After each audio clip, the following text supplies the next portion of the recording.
Good afternoon, everyone. My name is Sakari Bashirs. Thank you for joining us. We're going to get started in just a few moments as soon as we get everyone logged on.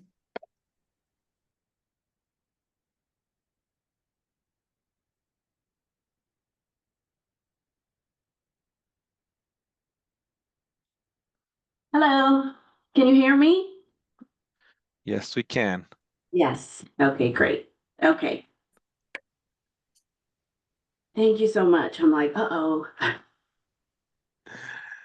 Not a problem. Okay.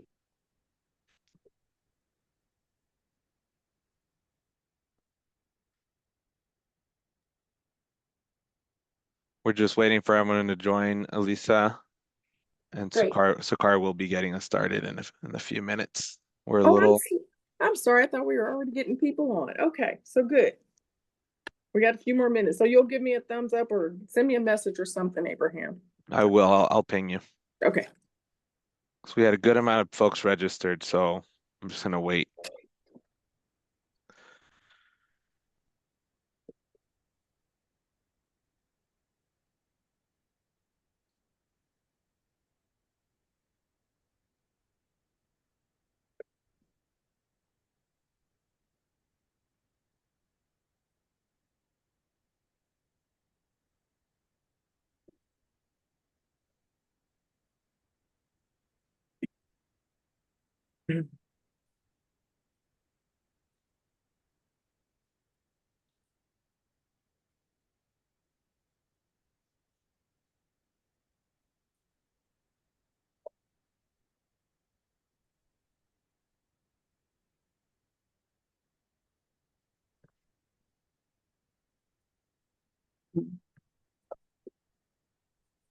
Come on. You think-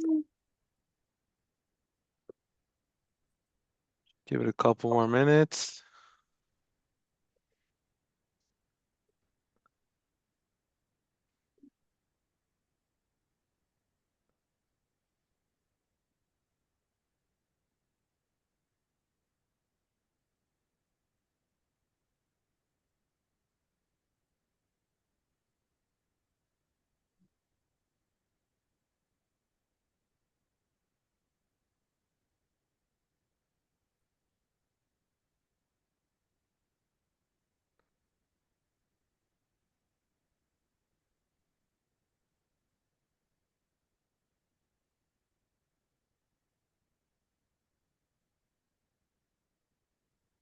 Good afternoon, everyone. My name is Sakari Bashirs, and I am the interim assistant city manager here with the city of Brentwood. We appreciate you joining us this afternoon, and we're going to go ahead and just jump right in and get started. So today we're going to have Elisa Carr discussing doing business with the state and unlock state contracts and how to grow your own business. So we believe that she's going to provide us with a lot of detail and insight. This session is free. And so, what it is intended to do is to help you to expand your business by working with the state of California. Elisa will provide an overview of the certification process. She'll guide you through navigating procurement systems and show you how to identify contracting opportunities. So, again, looking to get a lot of insight into your business and what you can do moving forward. You'll be able to get insider tips, tools, and resources to confidently compete for state contracts and take your business to the next level. So before we begin, we want to go over a few quick housekeeping items. So this workshop will run for about 1 hour. It will be recorded, so will be available on the city's website along with the slide deck in the near future. So everyone who is registered will receive a follow-up email within the next week, and they'll receive the recording and the workshop materials. So with that, I want to go ahead and introduce Elisa Carr to you. She is the Business Outreach Liaison with the Office of Small Business and Disabled Veteran Business Enterprise Services at the California Department of General Services. In her role, she provides guidance on small business development and veteran business enterprise certification, and she helps California businesses successfully navigate the state procurement process. So with that, I want to go ahead and turn this over to Elisa, and just letting you know we will have time for some questions and answers later on through the process. And Abraham Salinas, our senior economic development analyst, will go ahead and assist with that. So with that, I'll go ahead and turn it over to you, Elisa. Thank you so much. No, thank you so much for having me today. Abraham, thank you for hanging with me and getting all of this going. We've been back and forth, but we're making it work today. So thank you so much. So again, welcome everyone. My name is Elisa Carr and I am the Business Outreach Liaison. And today we're going to talk about how to do business with the state of California. So on the next slide, it's going to give you my information. Feel free to email me if you have any questions, if you need clarification, and we're going to also be able to go over what's going to happen as well. So we'll go ahead to the next slide. And this is going to be an overview of what we're going to discuss today. The introduction to SB, which is Small Business, DVBE, Disabled Veteran Business Enterprise Program, certification benefits, certification eligibility, Cal-E Procure, which is the place where state contracting happens. This is completely different from what happens with the federal government. So it can get confusing sometimes. So the federal government is going to be through sam.gov. The state contracting is going to be through Cal-E Procure. And we're going to talk about the emergency registry. And we're also going to talk about commercially useful function, which we affectionately call CUF. We'll go to the next screen. So what we want to identify is that for state procurement, the new proposition states, AB 19 states that for all new business in the state of California, 25% of all new business is to go to small businesses and 3% is to go to disabled veteran business enterprise, DVBE. So that means there are a lot of opportunities that are available for small businesses and DVBE businesses as well. And we'll go ahead.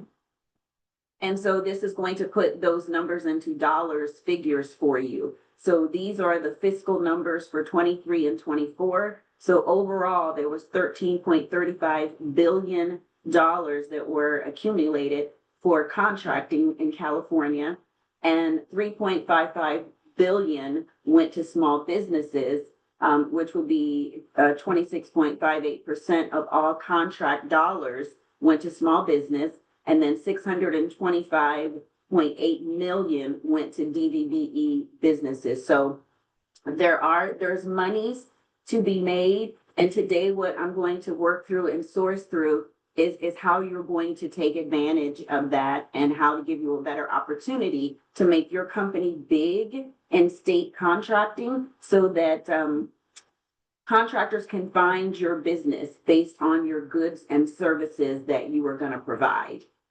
So we can go ahead. So we want to talk about state certification. So state certification, and let me just say this, every so few slides, maybe 5 or 10 slides, we will be able to pause and take questions and answers. So that is built in to the presentation as well. So when we talk about state certification, we're talking about, we don't do women owned, we don't do minority owned, we don't do LGBTQ plus. So we fall, everything encompasses and falls under small business for SB. And then if you have small business for the purpose of public works, that is SB-PW. And then if you have disabled veteran business enterprise, which to do that, we're going to go over that, you would get a letter from the federal government designating the disability of the person that runs the business. You send that to us and that goes into your profile. So the state doesn't decide your percentage of disability, that comes from the federal government. Okay. So the certification benefits that happen, this is the reason to be certified with the state. There is a 5% bid preference for small businesses.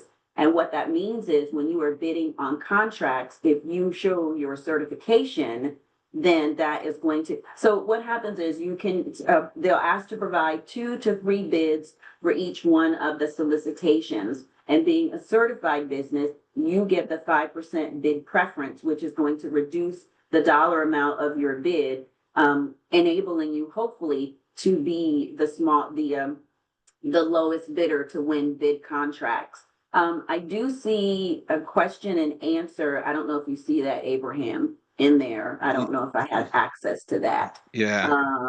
Yeah, okay. Can How do you you see the want to question? handle that? Yeah, All right. So I guess we'll start with the first one. okay. My business is about leading adult learning on topics of productivity and team culture.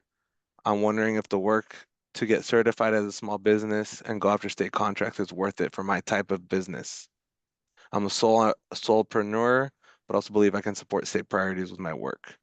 Well, I can answer that, sure. The thing is, all of this is free, right? So in order to get yourself certified, it doesn't cost you anything. What you're going to do, I'll show you where you're going to go to get certified. The long of the short answer is yes.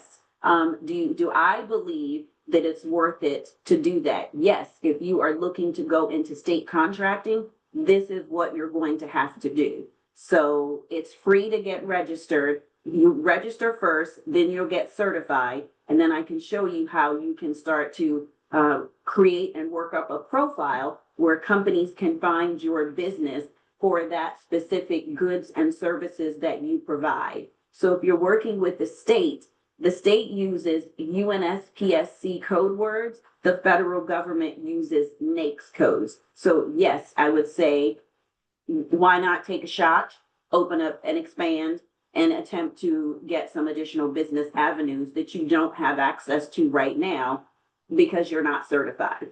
So the second question is, can an SB along with, yes, you can be a small business with a veteran certification as well. So that would mean you would be a small business and get the 5% bid preference. You could possibly stack that as a DVBE certified business to possibly get the full 10%. So yes, that's a great question, and we're going to get there. Perfect. Yes.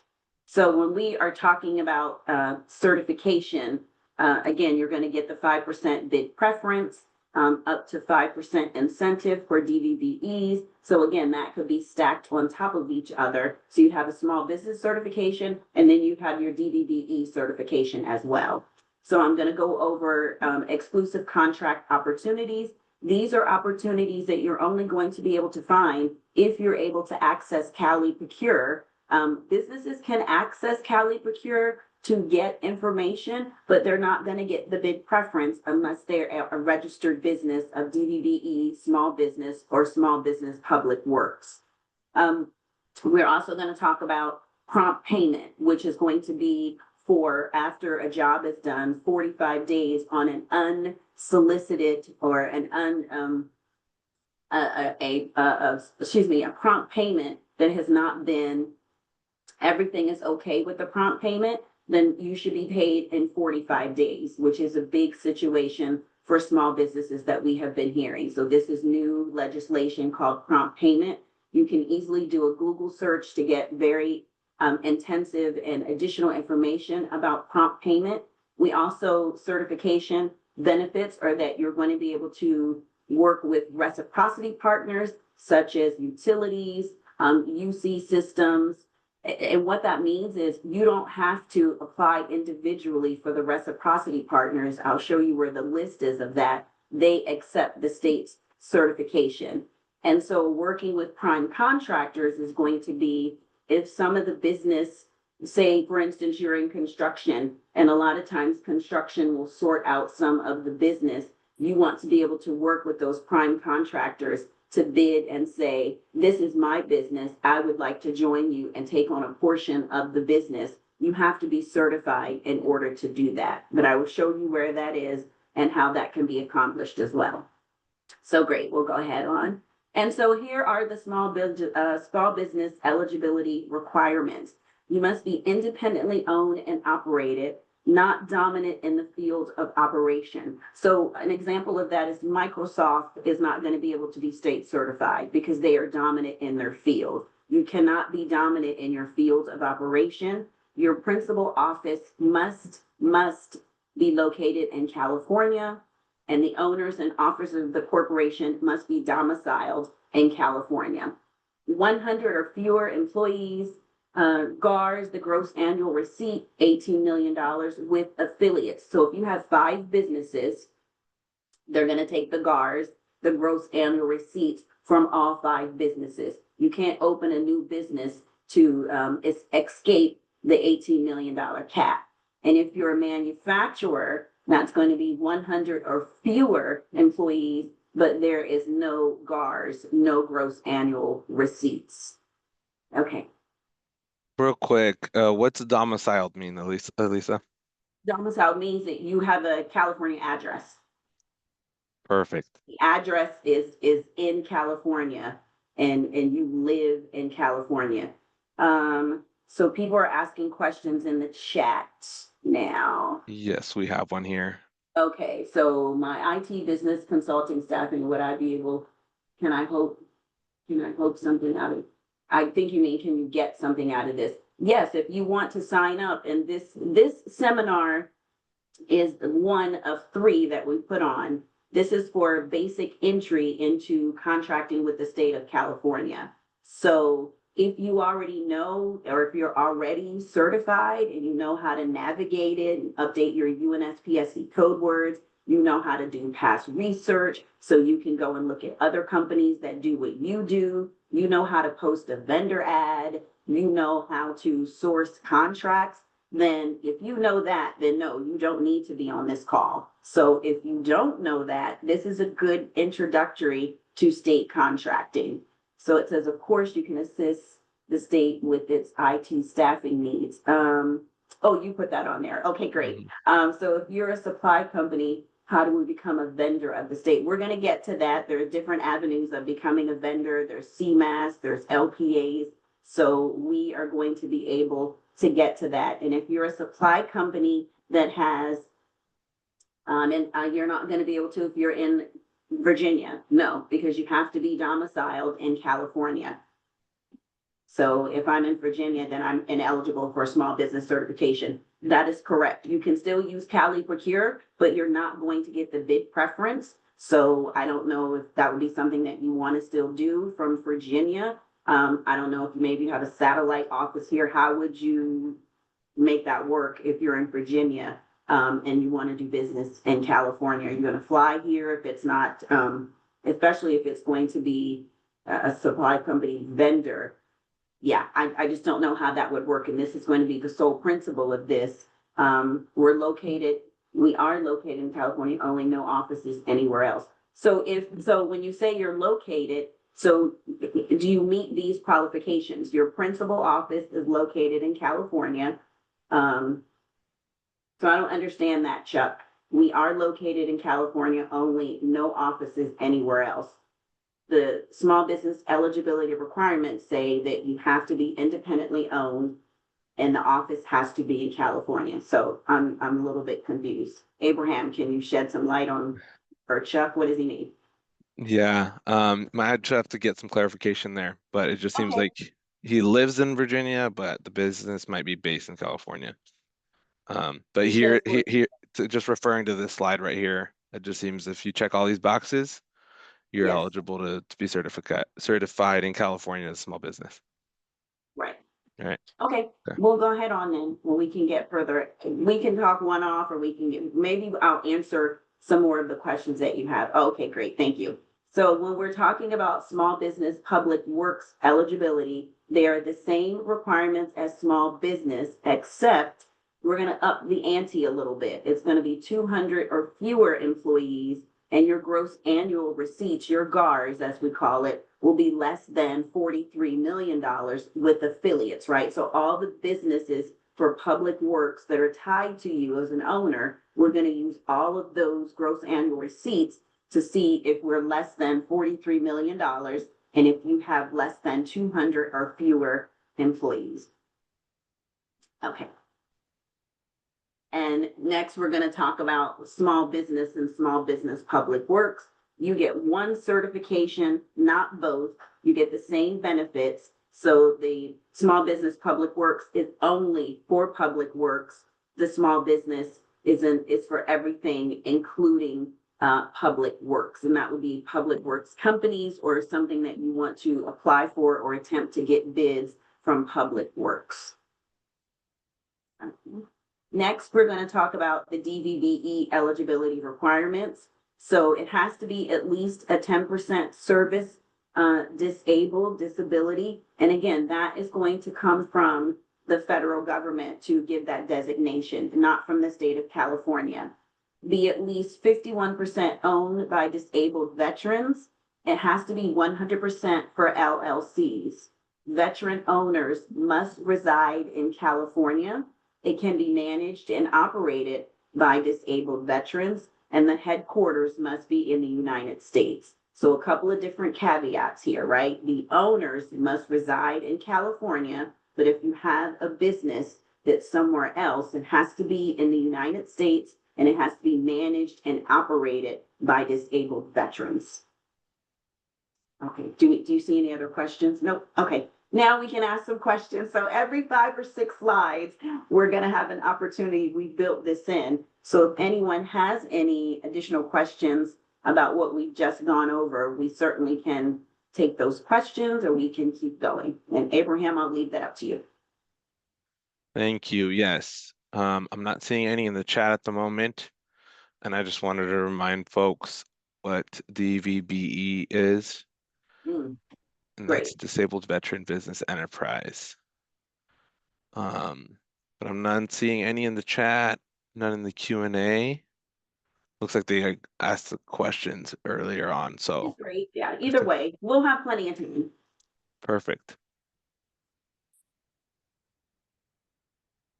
So this is where you're going to go to get started. You're going to go to caleprocure.ca.gov. Okay, we'll go to the next slide.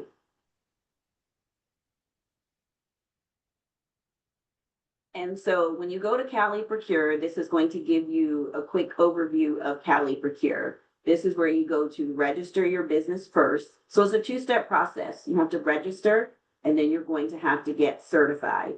The certification process is what I would suggest is you gather all your documents for certification, because the state system is a little bit quirky sometimes, right? Sometimes it times out if you're taking too long in between uploading documents.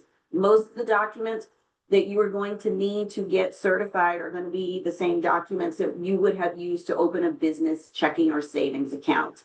If the business has not been up and running for a year, it's not going to ask you for 3 years of tax returns. So you have to make sure you're putting in the right dates, or it's not going to correlate. If you put in by mistake that you've been open for 3 years, it's going to ask you for 2 years of tax returns. So just be very careful in putting in your dates and your numbers and everything, because 90% of the time you get an instant certification after you register and then hit certify and upload your documents. Probably 95% of the time you will get an instant certification number. If not, you'll get an email that will tell you what you need to do. You're going to be able to find solicitations and contracts. You're going to be able to receive solicitation notifications. So you want to make sure you check the box that says yes, you want to get emails, so that you can get emails from solicitors that are looking for companies that sell your goods and services. You want to make sure you select the correct service areas. If you're down in San Diego, unless you want to go back and forth and it's virtual, you would not want to select an area in the Bay Area, because you will then start getting, you will be inundated with, you leave every county in California checked. So you don't want to do that. You want to go in and be realistic when you first start. It's or not. I know a lot of people want to just say, oh, where's the box that you check for virtual. We don't have that yet. So you have to kind of think that you would have to be going to that area. So you want to make sure you have selected the correct county that you want to be able to use, and you're going to appear in searches by state buyers. So you want to make your company as big as possible. You can post an ad. I see the question. I'll be right there. You're going to have to post. You'll have the opportunity to post an ad if you see a solicitation and you're interested in it and you only want to be a subcontractor, you'll have the opportunity to post a vendor ad that says, I would like to take on a portion of the business of the prime contractor. I would like to be a subcontractor.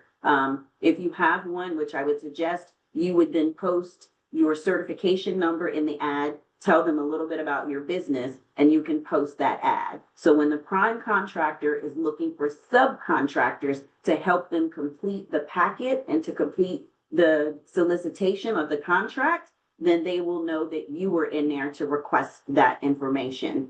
You'll have access to public procurement information, get training and resources, and all of this is at no cost. I'll give you some references and resources that we use, such as Apex, SBDC.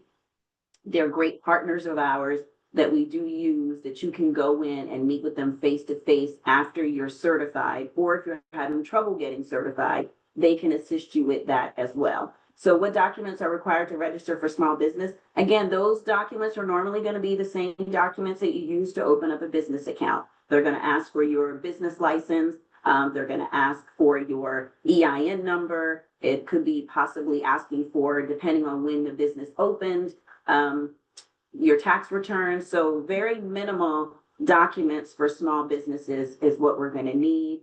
And how can I search for staffing contracts? Any search criteria that will show staffing results. The way that you search on Cal eProcure is you're going to have to search by keywords, or you're going to have to search by UNSPSC code words, and we will get to that in just a minute. I don't see any other questions unless you do, Abraham. I do not. Okay, we can continue on then. You're welcome, of course, Debbie. What the Cal home web page looks like. Hopefully, you've taken a peek at it or you've seen it.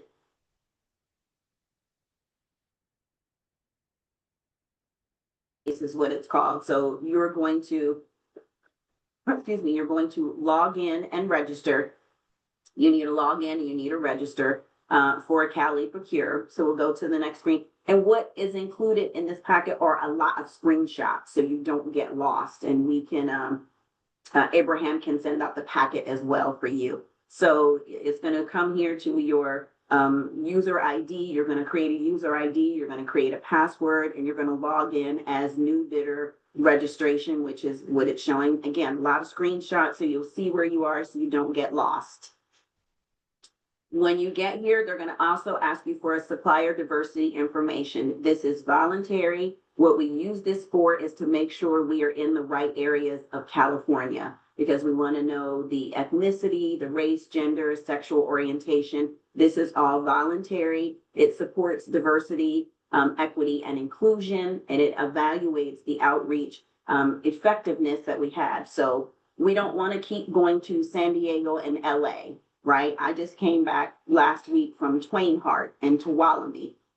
So it is a different type of diversity going on out there. A lot of people don't go to that area. So that's a hot spot that we want to be in. If it's Native American, I've been to Redding twice this year. We're on the record to go back to Redding to the casino. So again, we want to make sure that the supplier diversity information is giving us feedback on the underserved population and the areas, which is key and still a hot topic for doing business with the state of California.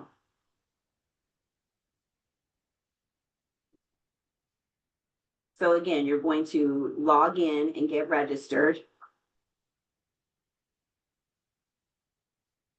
And you're going to use your user ID again. It's just showing you this again, okay? And once you get here, this is a screenshot of what your work center is going to look like. And so right there in the middle, it's going to say, no certification record, get started. And then there's another place where you can do it. There's usually more than one way to skin a cat for the state. So it's just showing you different ways and places that you can go to the work center where you can hit the buttons to apply. So you can apply for certification, or if you have no certification, you can get started.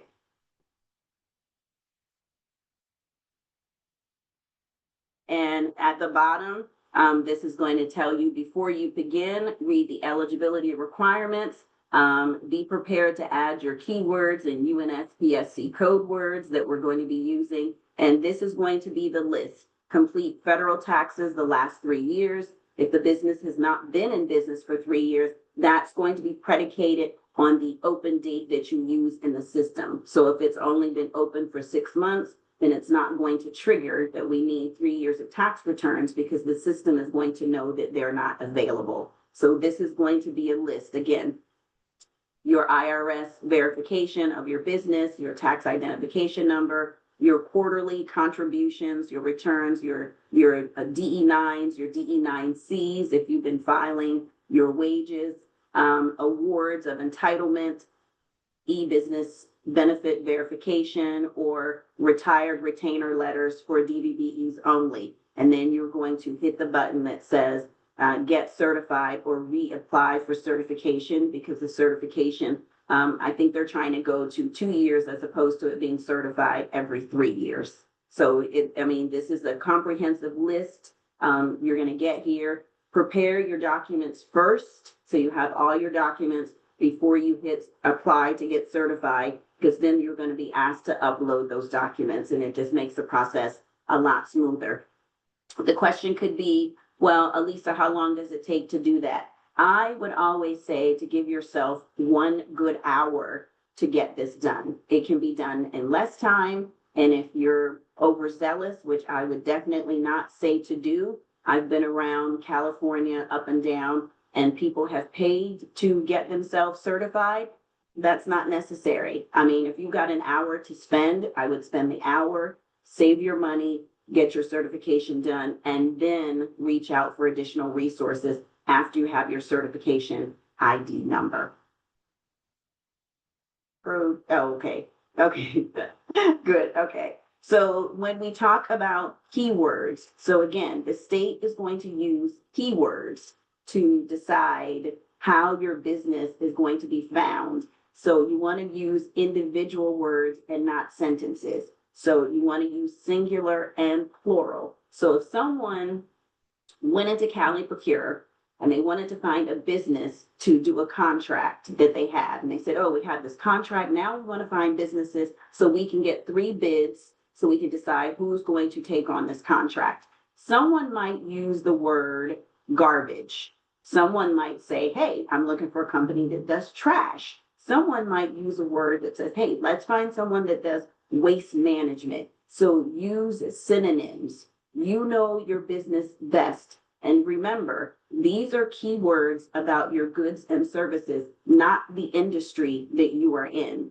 Multi-word keywords is appropriate. Information technology. And I'm going to show you where you can go in and find competitors who have secured contracts, and you can borrow some of their keywords if you're having a hard time with your keywords. So singular and plural. So if you're looking for, I don't know, someone that does, I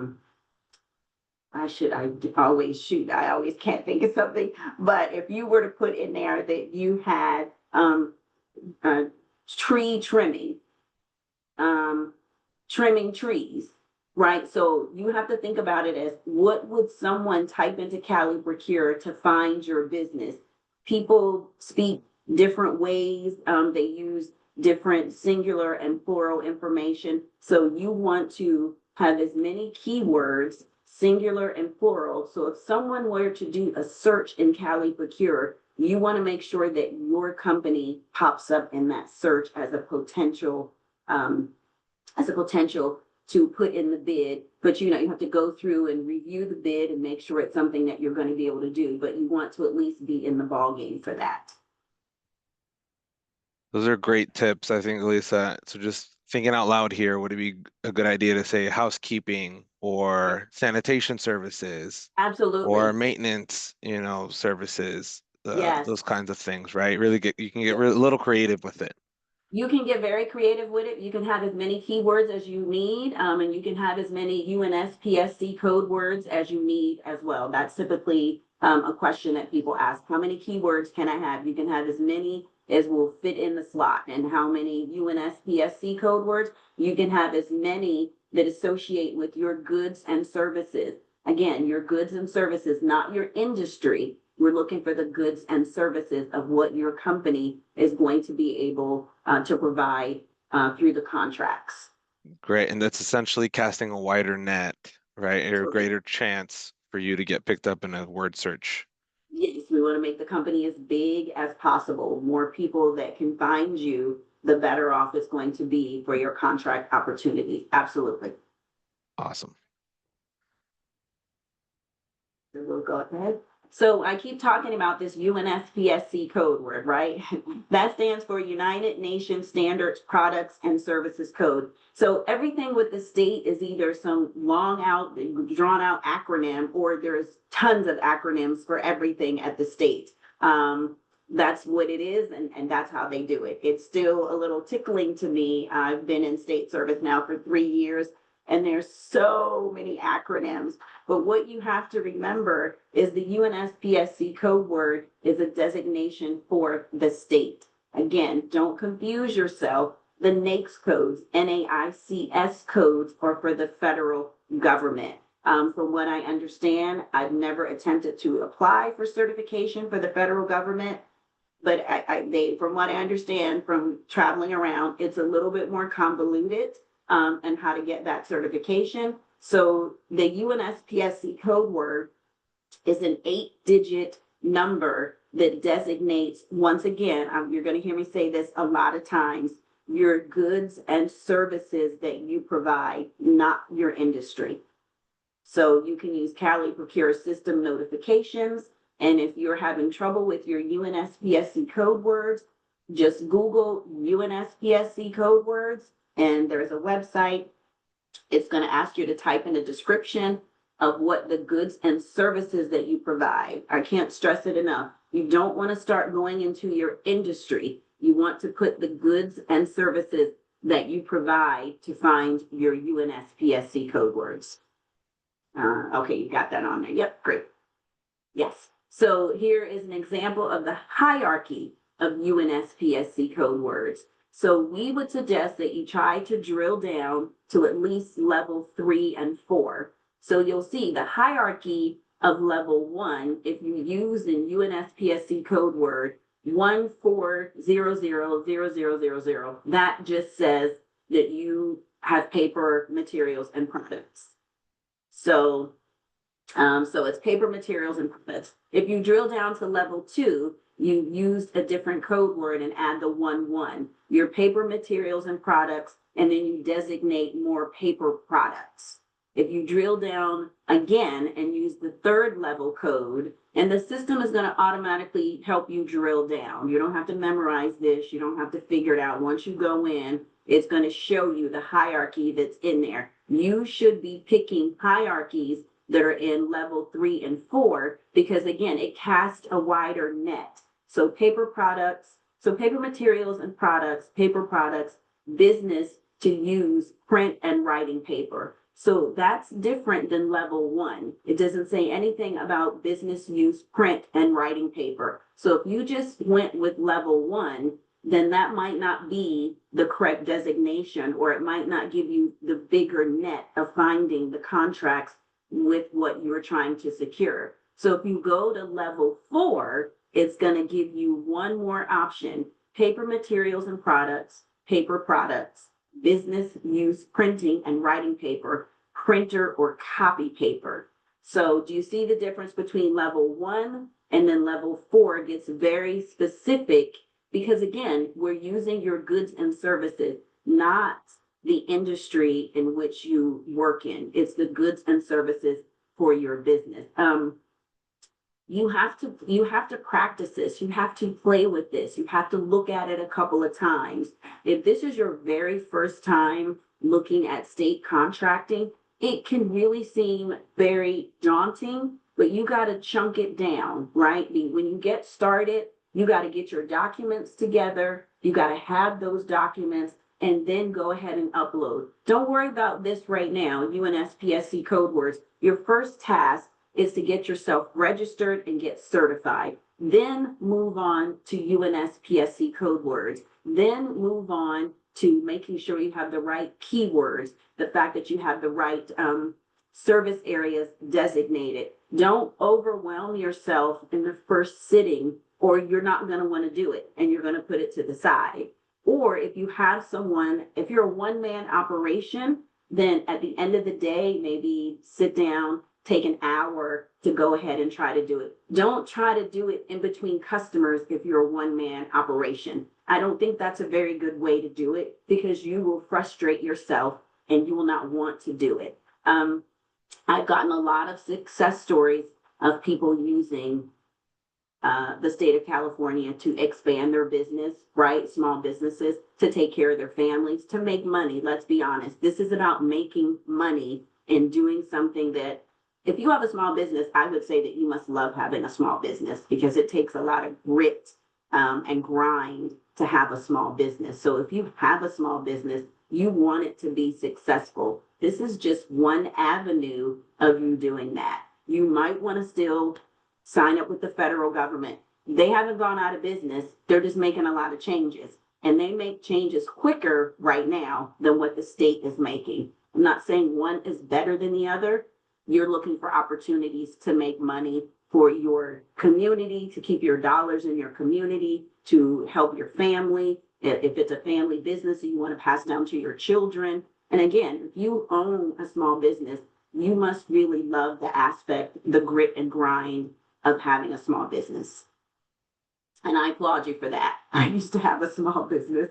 I was a certified loan agent and I was a notary. And I did that for about 5 years. And it was a tough grind until COVID hit. And then coming back from that, I just couldn't sustain it. And I had to, I just went on and went back to corporate America first, and then now at the state. Those are great reminders, Lisa. Thanks. Thanks for reminding folks. And again, Yeah, it's just a great opportunity, especially yeah, that 25% going to small businesses, right? exactly. Now that the governor has given a new mandate, that 25% of all new business must go to small businesses, and then 3% to DDBE business. There is money to be made, but you have to be methodical. You have to be intentional. You have to be really, really creative and just continue to just use your whisper to make this happen for yourself, for your family, for your community, for your business, for your livelihood. And again, I commend all of you and I applaud you. I applaud you for doing it. I do. So we'll continue on. I can get long-winded sometimes. I love this. Any questions? This is our question area right here. Any questions about what we've just covered? Yeah, don't be shy. You can also raise your hand if you'd like. I know we appreciate some interaction as well. Okay, I don't see anything. If we want to scoot on, then let's Yeah, go. So how do you find contract opportunities? That's why we're on the call, right? We want to know how we can find contract opportunities. So there is a question. Do you see it, Abraham? I do. I received an invitation to bid as a sub and didn't know how to respond. Well, the answer is going to be you have to review the invitation to make sure it's something that you can handle. So you want to, and when you say you received it, did you get an email? Did it give you what the contract is? What portion was going to be yours? So you have to figure out if this is something that you are going to be able to attain and that you can handle. So you have to look at all of that. If you need help with that, again, I would suggest you go back to the contract administrator, because it will be a conflict of interest for employees It says for employees of the state to help you with that. So that's where you would use your resource, Apex or an SBDC office to help you with that. But again, so let me read it. I received an invitation to bid as a sub and don't know how to respond. So you need more information about the contract to see if it's something that you can handle before you respond. So don't respond saying yes if you don't know what they're expecting of you. So there's an opportunity for an in-person workshop for a small business in Brentwood area over the next few months, economic development staff to help promote the event. That's our manager, Elisa. Sorry. That's okay. I You received just- an email for security services from This is business. Teresa. She originally asked the first question Oh, yeah, about well, you being have to being know. invited as a sub. Yeah, Teresa, you're gonna have to know what exactly they want you to take on. What's the responsibility they want you to take on? So you have to get way more information besides paint the Bay Bridge. I mean, when is it going to end? How much is it going to cost?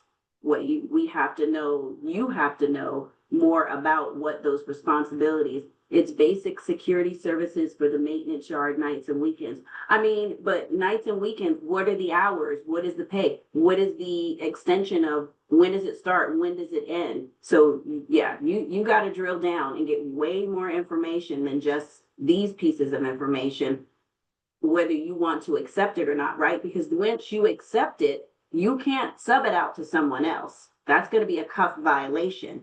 So you've got to get more information. I'm free to call them and ask them anything. I don't want to bother. It's not a bother. You need clarification. Don't think of it that way. You want to clarify what it is that you're trying to accept or so you want to know what they expect.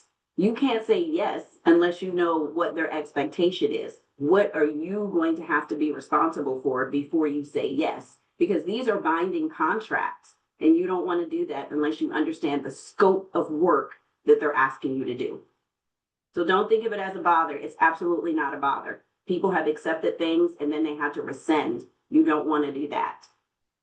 As a follow-up to that, Elisa, so if I get invited to be a sub, do I also need to be certified as a small business with the state? Yes, absolutely. In order to post a vendor contract or to post as a sub, you have to be a certified business. Yes.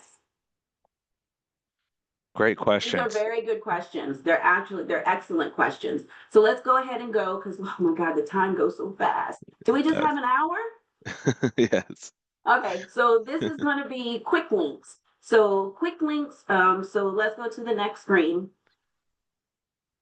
You're going to start your search and you're going to be looking for California State Contract Registry, which we call the CSCR.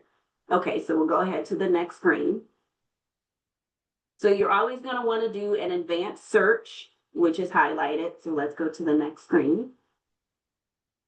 And when that screen comes up, this is going to be where you're going to be able to, if you don't know a UNSPSC code word, you can type in the description, or you can use contractor's license, or you could use service area if you are looking for contracts. There's several ways to find new contracts. You can have UNSPSC code words for the goods and services. You can have a contractor license, or you can use a service area. So i.e., a code word that I know is like 81260050. You could put that code word in. At the bottom of this screen, it would say search, and every contract opportunity that was available for that UNSPSC code word would pop up.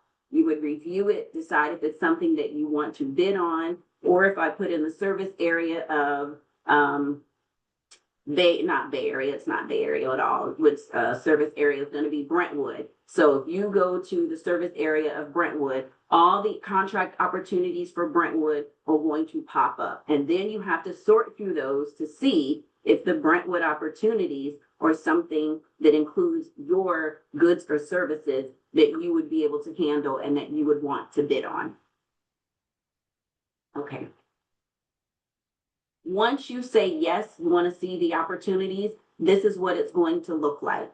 So it's going to look exactly like this. It's going to give you the event name. It's going to give you the event ID number. It's going to give you the department name, the end date, and the status. So you have to be very conscious and cognizant of if there's going to be a preliminary meeting to meet with everyone about these contracts. Go ahead and go to the next screen for me. It's going to show us there.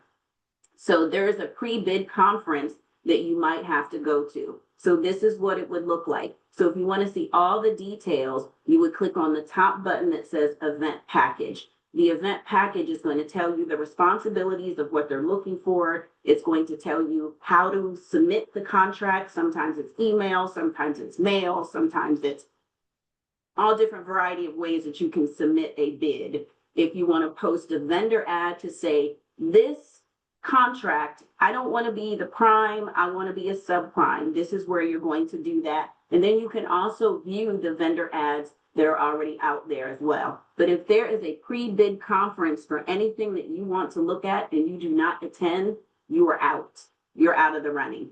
So you have to pay particularly close attention to the pre-bid conference. If you have questions about this bid, you would contact the administrator. And again, this is just an example, so you don't contact this person, but this is just an example. And this is what the bid, the event detail will look like.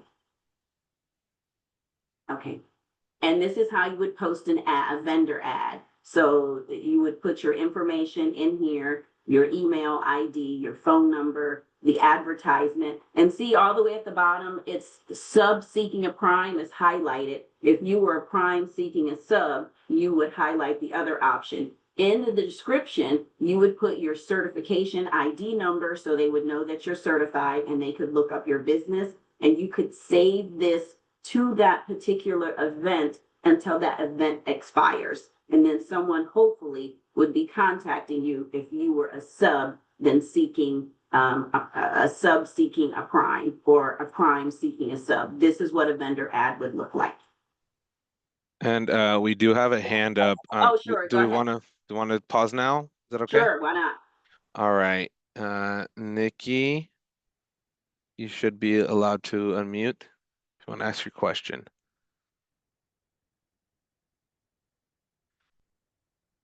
Nikki, go ahead.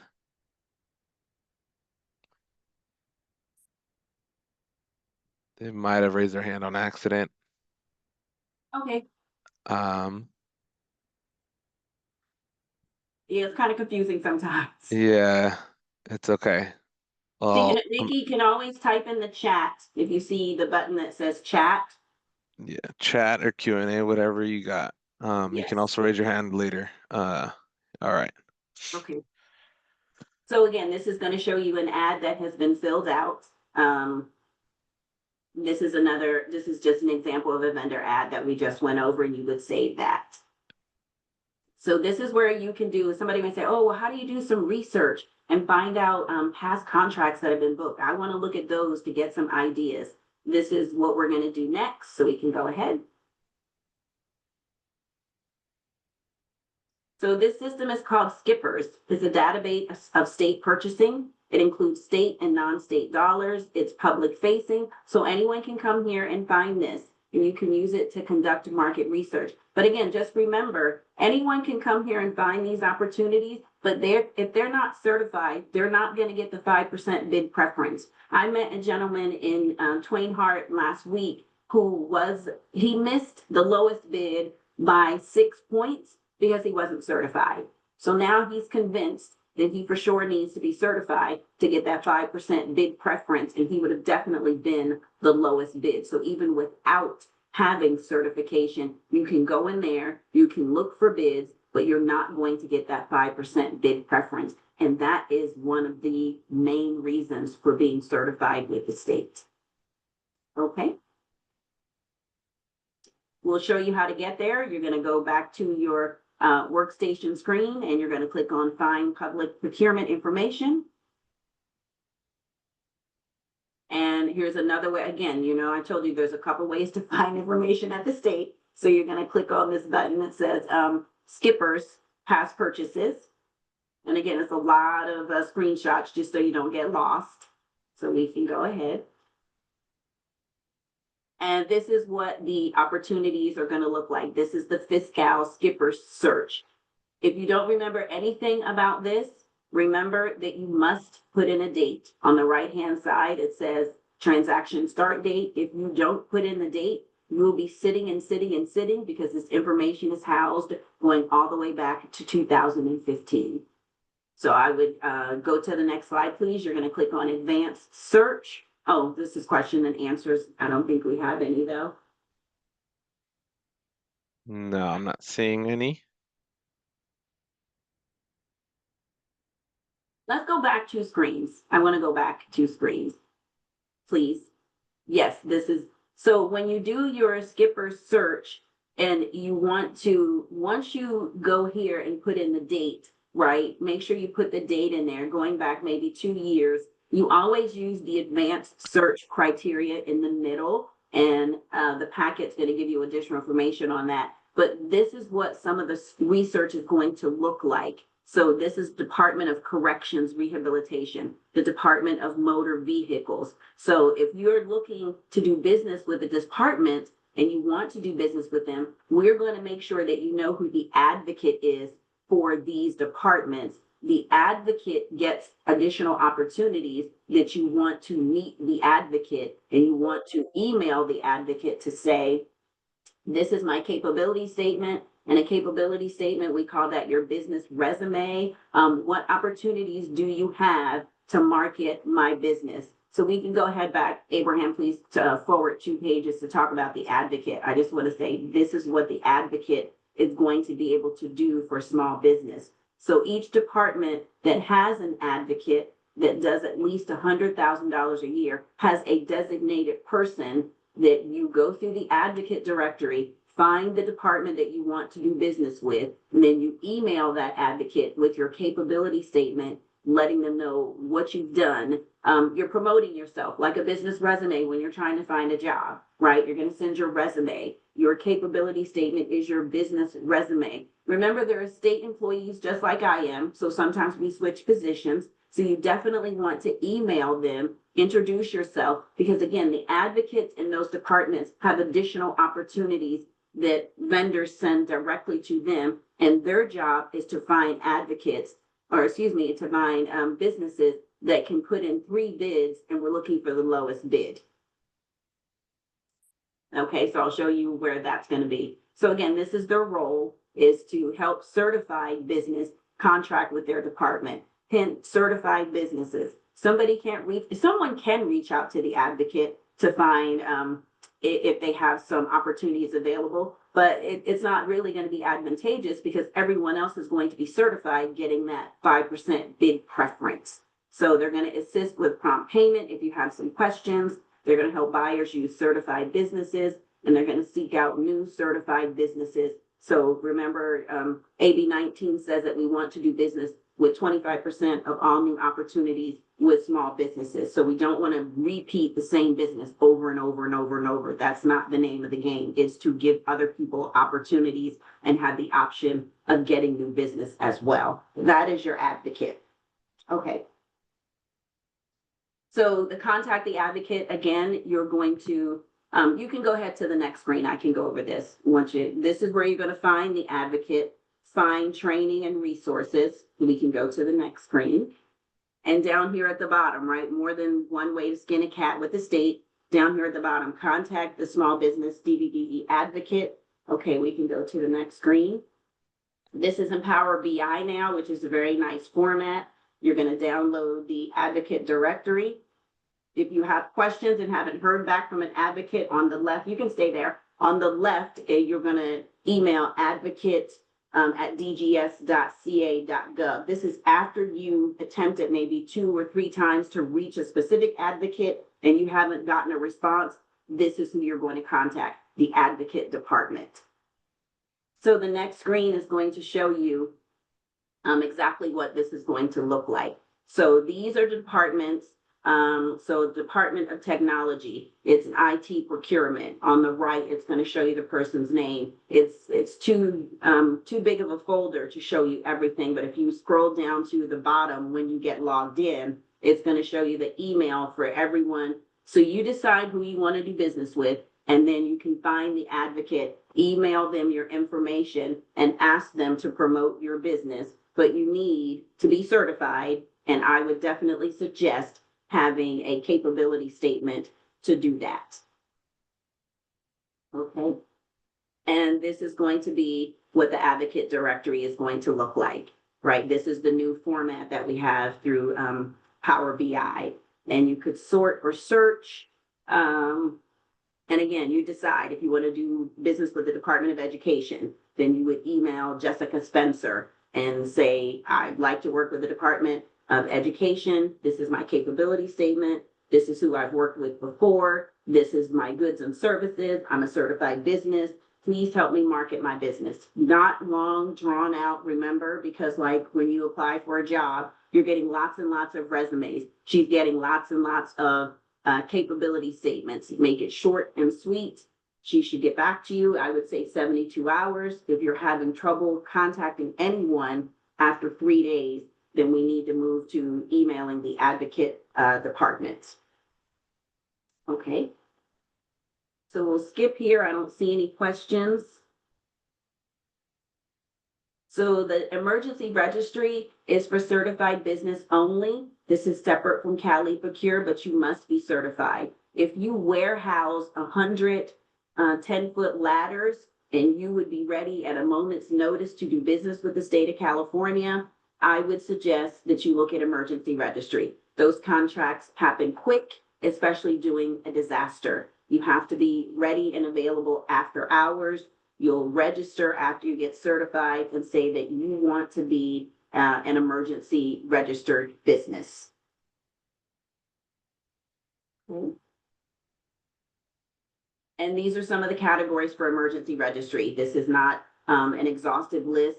There's much more, but base removal, fire protection, information technology. This is just a small list of emergency registry categories that you should, if this is something that your business can handle, register for emergency registry. Sometimes this is a great gateway to start you off with state contracting, is going through the emergency contracting categories and registry.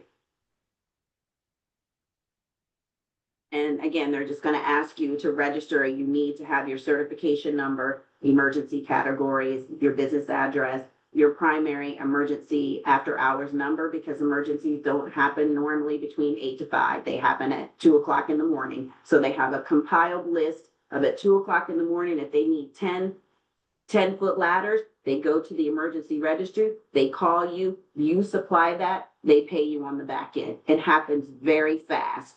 Please do not sign up for emergency registry if you're not ready and available. A question, Elisa, can I register for emergency registry and just a regular small business? Because there was a restriction to the public works one. No, you have to be certified though. As long as you're a certified business, you can then sign up for emergency registry. Got it. Okay. And I want to say it's after 3. So obviously if anyone needs to drop off, I'm available to keep going. Abraham, I don't know, we run over now, but I don't know who can stay with us. We just have a couple more slides left, but I'm going to leave it up to you. I'm available to keep going.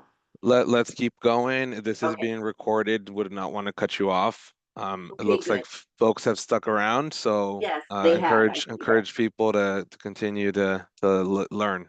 So Give me a couple more minutes, a few more minutes, please. I'm sorry. No, not a worry, not a worry. People had some good we'll questions. Okay. Do you have any questions? I am not seeing any questions. Actually, it looks like Teresa Sanchez. She's asking, where do we sign up for emergency registry? Cali Procure, question mark? Go ahead to the next screen. She wants to know where you sign up. Yeah. Sell to the state. Emergency contracting. Great timing.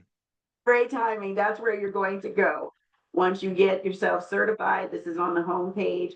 You are going to go here and find underneath find bid opportunities. It's a box. If you want to go back one, Abraham, for me, please. Of course. Give me 1 second. Okay.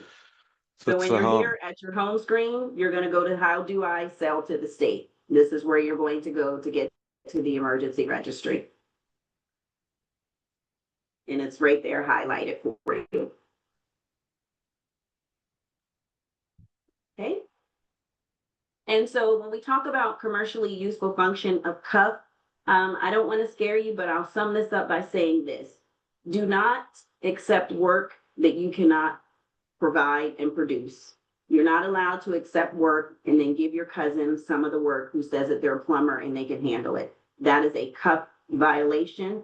CUF is going to be managed from the beginning, middle, and end of the contract. So executing a distinct element of the work, you must be able to perform. Performing, managing, and supervising the work, performing the work that is normal for the firm's business services and functions. So not subcontracting a portion of the work greater than expected by industry practices. But let me say this, if you are in construction, they're always sourcing out work from a contract on a construction site. That is normal, right? That is what is expected by industry practices, but it's not expected that you are going to win a contract of a plumber and then you really are not a certified plumber to do the work and you give it to a friend or a family member and cut them in on the commission or the work that you do. Again, this is not to scare, this is to prepare. There are serious fines of having CUF violations. So just make sure that you secure a bid, that you can do what the bid says that you can do, and you can complete the work. And I'm not going to go into anything further about that.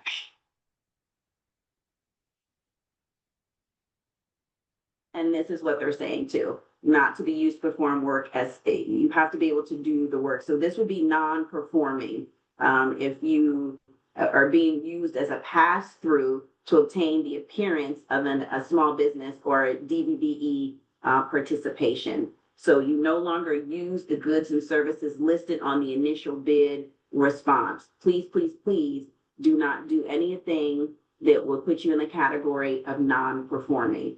There are criminal charges and you would be in there's serious fines and you would be in serious jeopardy. So please don't do that. Okay. I'm So not any seeing questions? any. Okay, great. We'll continue on. So we're almost done. So this is what we have gone over today, the introduction to small business and DBE programming, certification benefits, certification eligibility, CalE Procure, small business and DBE emergency registry, and commercially useful function, which we affectionately call CUF. Okay. You should definitely follow us on LinkedIn. I post the LinkedIn every Wednesday, and what that's going to show you is other free webinars and Zoom meetings that we put together throughout the month and the week, and then also where we are going to be. So if you want to, yeah, that's our LinkedIn page. We would love for you to follow us on LinkedIn. Okay. I also dropped it in the chat. That's Great. their profile. Yes. If you would like to, after you get yourself registered and certified, this is a QR code. If you would like to do a free 30-minute consultation with myself or one of my coworkers, you can sign up for this. And what we do is once you're certified, we get you on a Zoom call, you'll share your screen, and I'll walk you through to make sure that I look at your UNSPSC code words, I'll look at your keywords, I'll look at your overall profile if you have any questions about doing certification. This is a great resource. Again, it's free. I have a gentleman who's done 3 of them with me because he just continues to tick off his list. Okay, I want you to show me how to get my UNSPSC code words. We spend 30 minutes. Okay, well, our time's up, right? Because booked 2 days. On Mondays and Wednesdays, my hours are from 1 to 4. And Thursday, my hours are from 9 to 12. So it's 8 of us in outreach that are very, very experienced. You would go in, you would select a date and time, and then the person would pop in. If you need someone that speaks Spanish, you would look for Teresa or Mariela. They are 2 Spanish speakers in our division. If not, you would get one of us. And this is, again, a free service that we provide for 30 minutes to look at your profile, do some research, and to help you out in that manner. And it doesn't cost you anything. I encourage everyone to take advantage of that. There's nothing Yes, like that one-on-one assistance. yes, absolutely. Okay, so go to the next screen. And these are the resources. If you have a contract that you need help with, again, we are not allowed to give advice about reviewing contracts and, well, I've got a contract and I don't know where to send it in. We can't give any information that's going to be against protocol. But these are the resources that we definitely know that they understand state and federal contracting very, very well. We would use the Small Business Development Center. We would also use Apex accelerators, and we would use SCORE if it's a new business. And these are free services that are offered as well that we refer and recommend all the time. These are reputable companies that understand state procurement, and they also understand federal challenges and information about applying for contracts also. So thank you so much for participating. Again, I'm sorry we're 9 minutes over. And if you want to go one more screen, it's going to give you my email information one more time. It's best that you email me. I'm usually doing seminars on the road, Zoom calls. So to call me really doesn't work that well. But again, I'm Elisa, your business outreach liaison. I've already talked to Abraham. If he has an in-person event coming up, I would love to come. I used to live in Antioch for 16 years before I moved up here to the Sacramento area. I lived over there on Inez Way near the high school, and I used to be a substitute teacher at Deer Valley. So I'm very familiar with Wow. the area, and I would love to get out there to see everyone in person. Thank you so much, Debbie. I appreciate you. And I will be sending out a survey to send to Abraham to send out to all the participants. It's an anonymous survey. If you would just let us know, and if you want additional information, there's a box to do that as well. So we could stay in touch. And we like to track people that are recently certified and when they secure their first bid, because you might want to come and talk to us or do a little Zoom call and be one of our success stories.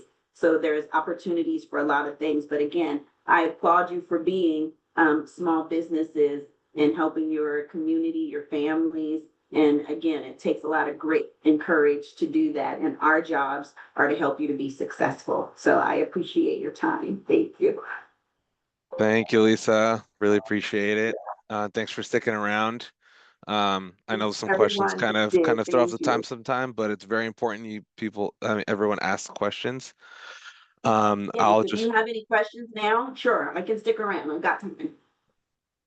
No worries, but I just want to kind of wrap things up and inform people again, just reminder, this was recorded.